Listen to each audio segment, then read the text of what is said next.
السلام علیکم ورحمۃ اللہ وبرکاتہ۔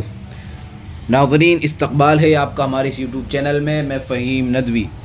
بتایا جا رہا ہے کہ دہلی فسادات میں ناحق گرفتار 5 مسلم نوجوان باعزت بری۔ اور میوات میں جو فسادات ہوا تھا جس میں لوگ متاثر ہو گئے تھے، جو روز کے کام کاج کرنے والے تھے اور ریڈی لگانے والے تھے، ان کی ریڈیو کو جلا دیا گیا تھا۔ تو آج جمعیت علماء ہند نے ان کو ریڈی تقسیم کی ہے، اور دہلی فسادات میں جو ناحق مسلمان گرفتار کر دیے گئے تھے ان میں سے 5 کو باعزت بری کرا دیا گیا۔ ناظرین، بتایا جا رہا ہے کہ جعفر آباد کے مقدمے کی سماعت کی ملزمین پر متعدد مقدمات عائد تھے، اور بالخصوص گونڈا کے رہنے والے نوید کمار نامی ایک شخص کے قتل کا بھی مقدمہ عائد کیا گیا تھا۔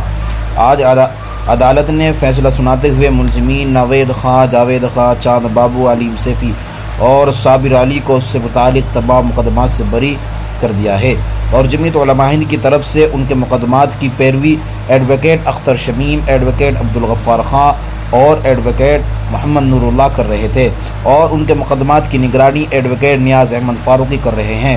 واضح ہو کہ جمعیت علماء ہند دہلی فساد سے متعلق 250 سے زائد زیر بحث مقدمات لڑ رہی ہے، اور صدر جمعیت علماء ہند مولانا محمود اسد مدنی نے 3 سال قبل فساد کی فورے بعد حبس بیجا کے شکار ہوئے افراد کے متعلق مقدمات لڑنے کا فیصلہ کیا تھا، اور اس کے لیے باضابطہ ایک لیگل ٹیم تشکیل کی تھی۔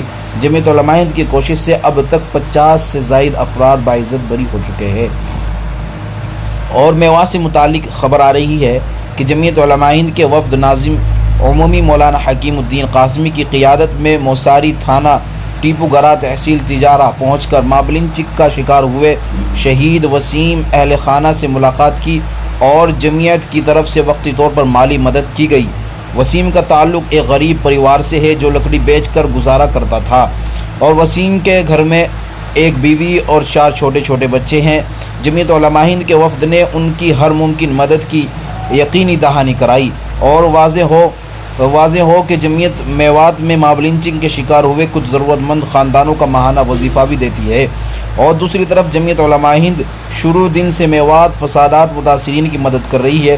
اس نے آج سوہانہ میں متاثرہ یوما، یعنی جو روز کاروبار کرتے تھے، ریڑھی لگاتے تھے، ان کے درمیان ریڑھی تقسیم کی ہے تاکہ وہ خود کفیل بن کر اپنا گھر چلا سکے۔ مستفیدین میں سے ایک اظہر الدین ابن حنیف نے جمعیت علماء ہند کا شکر ادا کیا ہے، اور کہا ہے کہ وہ فروٹ کا کاروبار کرتے تھے، شرپسندوں نے اس کو جلا دیا تھا، اور اس کے بعد وہ بے روزگار تھے۔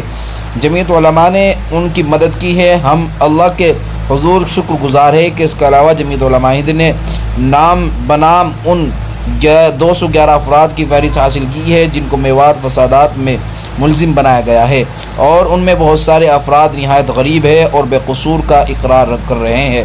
جمعیت علماء ہند قانونی طور سے بھی ان کی مدد کرے گی۔ جمعیت علماء ہند کے وفد میں شامل ہے مولانا حکیم الدین قاسمی، ناظم عمومی جمعیت علماء ہند، اور مولانا یحییٰ کریمی، ناظم اعلیٰ ریاست ہریانہ اور پنجاب و ہماچل پردیش، مولانا غیور احمد قاسمی، اور مولانا معظم عارفی، مفتی سلیم ساکرس، معاشر قاسم، اور مولانا ساجد، اور مولانا سفیان حافظ یامین، مولانا اظہر الدین وغیرہ اس میں شامل ہے۔